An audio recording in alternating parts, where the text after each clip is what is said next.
मेरा रेशन हेच नाव सर्च करायचे आहे.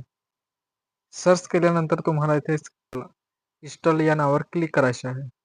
इन्स्टॉल झाल्यानंतर तुम्हाला इथे ओपन करायचे आहे.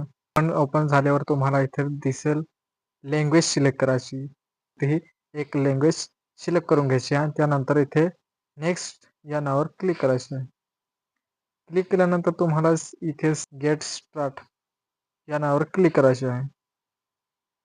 मित्रांनो, क्लिक केल्यानंतर इथेच तुम्हाला बेनिफिशियर्स युजर्स त्यानंतर डिपार्टमेंट युजर्स तर आपल्याला बेनिफिशियर युजर्स या नावावर क्लिक करायचे आहे.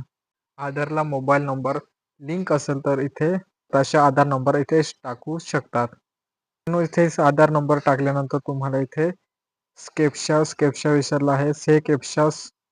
स्केप्शा टाकून घ्यायचे आहे. स्केप्शा टाकल्यानंतर लगइन विथ OTP इथे क्लिक करायचे आहे. क्लिक केल्यानंतर तुम्हाला असं OTP सेंड सक्सेसफुल असं नाव येईल. त्यानंतर OTP टाकल्यानंतर इथे व्हेरीफाय इथे या नावावर क्लिक करायचे आहे.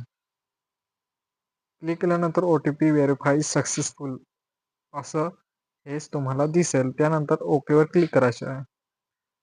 ओके क्लिक केल्यानंतर तुम्हाला स्किप करायचं. सगळी तुमची डिटेल इथे तुमचं सगळी माहिती इथे दिसेल. कोपऱ्यामध्ये इथे दिलं आहे डाउनलोड करण्यासाठी, तर तुम्हाला इथे क्लिक करून तुम्ही इथे डाउनलोड करू शकता. इथे क्लिक करून मॅनेज फॅमिली डिटेल्स इथे चेक करू शकतात. KYC झाले असेल तर तुम्हाला KYC झाले असं दाखवेल. नाही KYC झाले तर तुम्हाला नॉट रिफर्ड बाय स्टेट हे नाव दिसेल. आधार KYC not referred by state इथे हेच दिलं आहे. त्यानंतर इथे एडिट करण्याचे ऑप्शन पण दिलं आहे आणि डिलीट म्हणजे ज्याचे नाव रेशनमध्ये काढून टाकायचे आहे तर इथे डिलीट ऑप्शन दिले आहे या ॲप्समध्ये.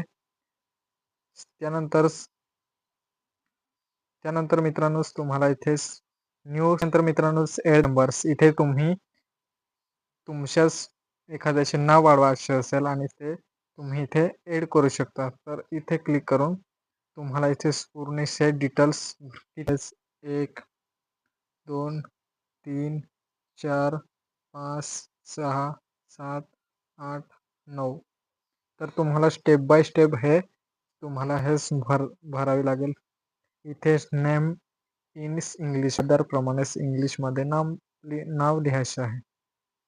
सिलेक्ट युअर जेंडर्स म्हणजे मेल्स फिमेल असं म्हणजे जे असेल तर इथे तुम्ही सिलेक्ट करू शकता. इथे सिलेक्ट करून घ्यायचे आहे डेट ऑफ बर्थ. त्यानंतर इथे एज म्हणजे किती वर्ष आहे ते बरोबर ऑटोमॅटिक येऊन जाईल. त्यानंतर मदर्स नेम्स इंग्लिशमध्ये इथे फादर्स नेम अजून एकदा इथे वडिलांचे नाव लिहायचे आहे. इथे ऑप्शन सिलेक्ट करून घ्यायचे आहे. त्यानंतर mobile numbers inter your mobile number इथे मोबाईल नंबर टाकायचा आहे. त्यानंतर खाली आहे इंटर युअर ईमेल ID टाकायचे आहे. ट्रॅक माय रेशन्स म्हणजे तुमचे दुकान कसे आहे ते काय तुम्ही इथे ट्रॅकिंग करू शकतात. तर मित्रांनो तुम्हाला व्हिडिओ आवडला असेल तर लाईक करा, शेअर करा, कमेंट करा, सबस्क्राईब करा. असेच नवनवीन महत्त्वपूर्ण व्हिडिओ घेऊन येत राहतो. धन्यवाद.